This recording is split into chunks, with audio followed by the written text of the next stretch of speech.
that's negotiation, and the latter bit will be in the live sessions. So in some ways, all of these videos are best watched after the session, but if you can watch the negotiation one before, maybe this first one would be good to go. Not essential, but the live session will be pretty much self-contained. So the agenda, yeah, so managing relationships.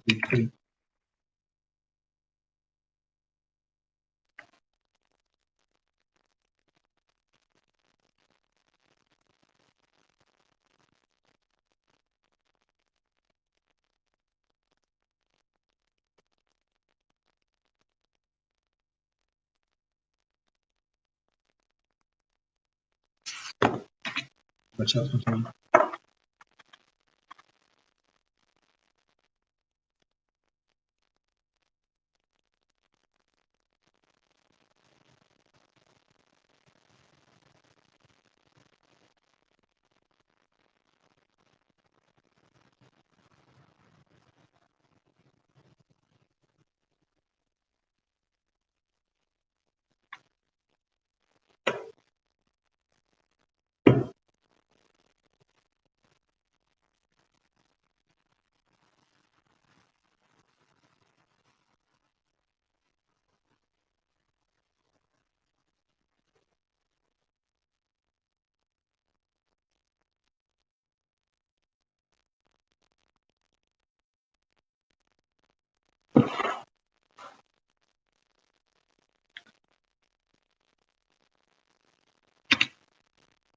So the agenda, yeah, but managing relationships, supply networks, and supply development is a specific consequence, inevitable consequence of that. And another inevitable consequence is the need to negotiate. So we've been looking at that, and in particular in a simulation exercise. Actually, maybe two if we've got time. I've got two games that we can run in the live sessions. So relationships then, let's get into those. I've listed these sort of trends before, actually, when we introduced the CrowdStrike matrix, which I'll be returning to today. We've had outsourcing to low-cost regions and countries, and a bit of a backlash from that, to be honest. But still there as an issue in supply networks, to focus on price reduction and value maximization. In the last decade, for sure, also a demand for transparency and visibility, driven by, well, it came before social media. It's been amplified by social media, I think. It's hard now for suppliers to do dodgy things in the supply chain. Some still try, perhaps not intentionally, but there's exposure. And there's a need for innovation, always has been. The customers are fickle and very demanding. They demand rapid speed to market, performance, and they want more. That's the nature of business. And then there's a need to manage risk across the supply chain, the risk that is implicit in demand for transparency and visibility, like reputational risk, but also practical risk, like inability to supply. We've seen all of that in the COVID scenarios this year. We haven't touched on it explicitly that much in the course yet, but we will do later on, is sustainability. That's another trend that's coming up. And all of them, actually, and a few more, enhance pressure on organizations to better manage suppliers, to be less sort of hands-off and laissez-faire. Reputational damage is something that's really hard to repair. You can't insure against it. And for that reason alone, you have to get involved in a supply network. There's another little paradox that impacts upon this thing as well. Firms are competitors for sure, working in that network, but also, as it should be obvious by now, the collaborators at the same time. So there's this horrible word there that has become prevalent now in the business. But we have what we would call co-opetition, as well as naked collaboration and competition, a halfway house, if you like. The fact of it is that because it's a supply network, inevitably must rely on the activities of others. So managing relationships is complex, a complex old business, but it's something that you can't escape. There's a reference to Coronado Vasquez in 2006 there about this sort of fluid relationship between customers and supplying firms, but it's not new. There's a really interesting paper by Dyer and Singh from about mid-90s, 1998. It's not really a supply chain paper that talks a lot about supply chains and supply networks. It's sort of a general business strategy paper.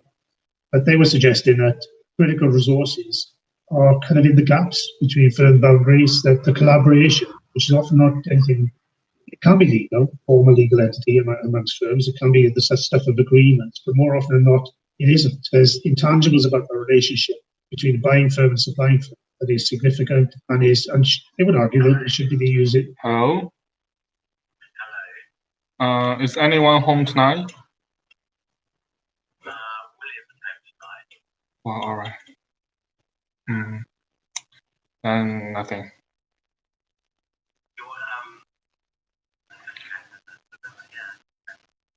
All right.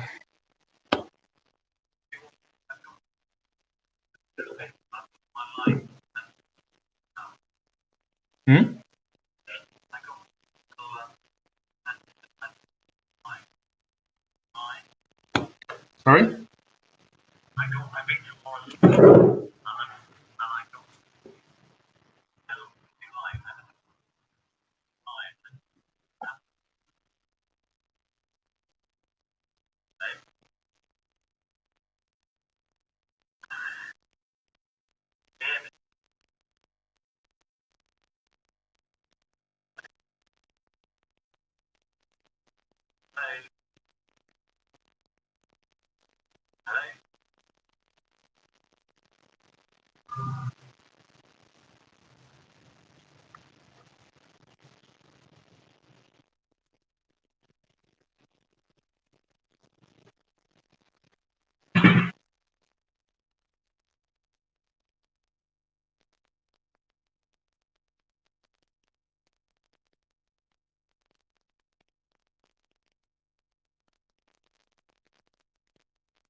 Unit of analysis, that there's competitive advantage through relation-specific assets, things that are in the gaps about collaboration, knowledge sharing, routines, and so on, complementary resources and capabilities, and governance of all of that. A phrase you'll hear, I think I'll come up with it in some later slides, is this idea of the extended or enhanced resource-based view of the firm. So the RBV would say that we should pay attention to and develop asset, distinctive and strategic asset. Darren Sting, they weren't the first and then they won't be the last, but they were arguing that there's more to it than that, that competitive advantage arises from characteristics of the relationship as opposed to just in-firm assets. So I'll give you an example of all of this kind of thing in play. We'll go back to this slide on the next, same sort of issue. I've talked about general principles here.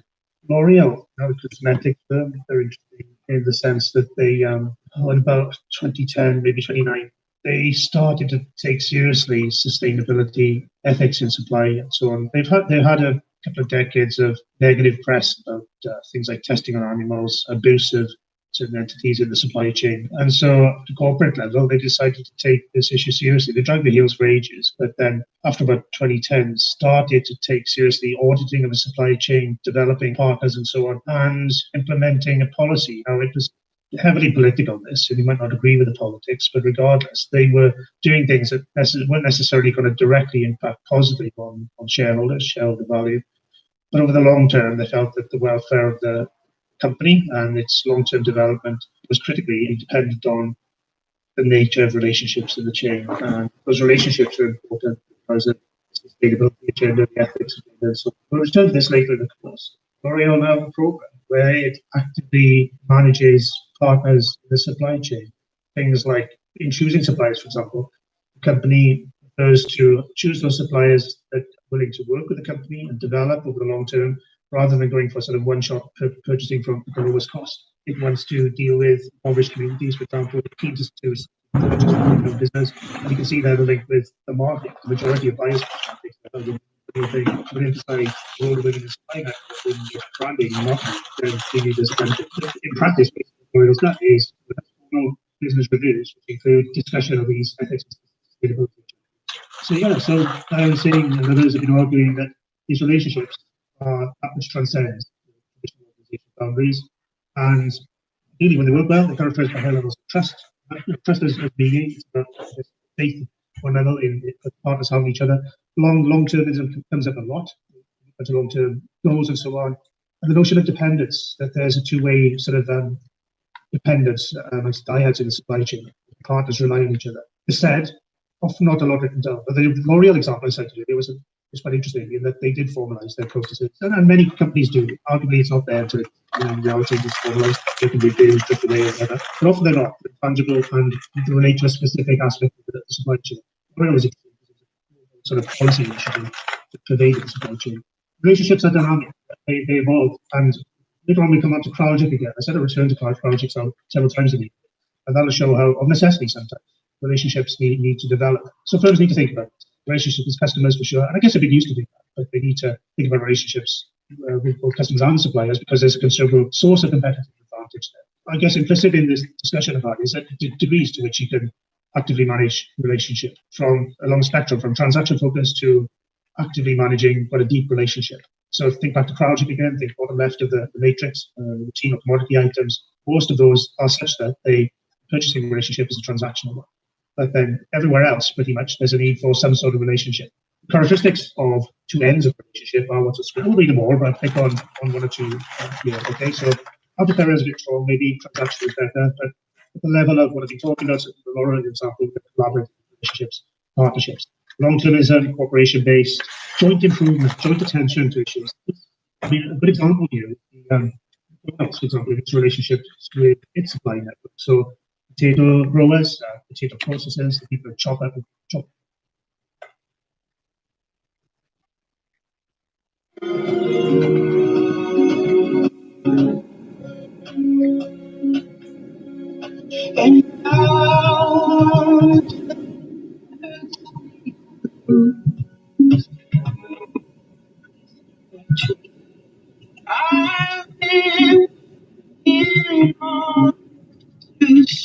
desperate, I finally feel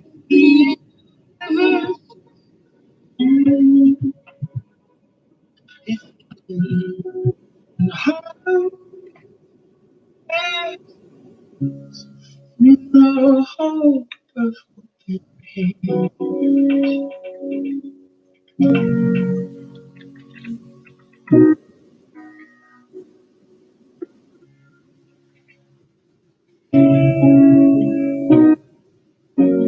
typology.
About the harvest of potatoes, clean and freeze them and so on. They've historically worked for ages in developing that supply network to shape their own end of the business. Domino's is critically dependent on consistency, so they need to actively manage those suppliers, and they have done. So joint improvement, working together to improve product and process. Implicitly then, we have a large amount of information sharing. Implicit there also is risk. Maybe that's what trust is about, really, a willingness to share. Risk because proprietary information can leak out into the supply base. Purchasing firm sees the benefits of that sharing as outweighing disbenefits from giving away that knowledge and competitive advantage comes with it. Transparent costing as well. So it's really hard to say, well, there's a win-win here. If we work together on this product and we share the benefits, then we can do that and persuade actually the supplying firm to play along is with costing. By contrast, I mean, it's just the opposite for the sort of transactional relationships. And as you know by now, what we like to do in the study of business management is create sort of categories, really. Some of these you've been used to, but if we look along a sort of spectrum of relationships, we have blocks here, right? So we have on the far left of the screen, we have outsourcing through partnership alliance to for ownership.